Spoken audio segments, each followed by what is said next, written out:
In today's video, I'm going to teach you how to create an adventure Google Slides activity.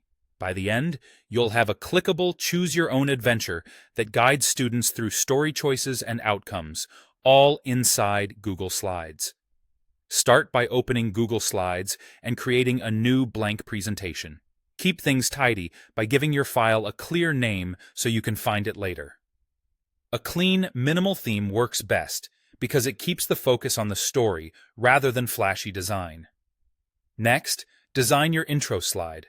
This is your story setup and the place where the first choices appear.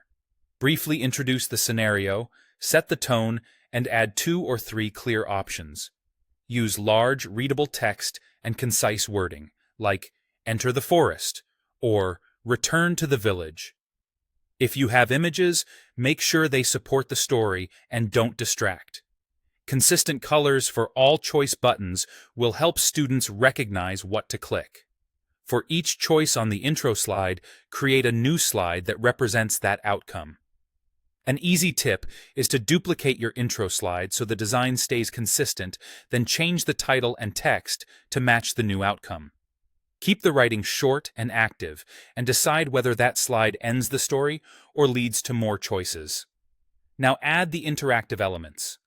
Insert buttons or shapes for choices by going to Insert, then Shape. You can use action buttons or any shape you like. Type the choice text directly on the shape. Style them the same way on every slide so students know exactly where to click. Link each button to the correct slide. Right-click the shape, choose Link, then select Slides in this presentation, and pick the specific slide that matches the outcome. You can link images or text the same way. After linking, hover your mouse to preview the destination slide and confirm you picked the right one. Repeat this process for all branches to build multiple pathways. It helps to give each slide a descriptive title so you can quickly find it in the link menu. If your story is complex, build it in sections and test as you go. When you've connected everything, test your activity in present mode. Click through every path, check that each link goes where it should, and fix any typos or layout issues.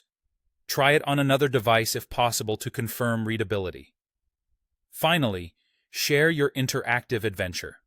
Click Share and set the access to Viewer, so students can click through choices but can't edit your slides. Copy the link and you're ready to go.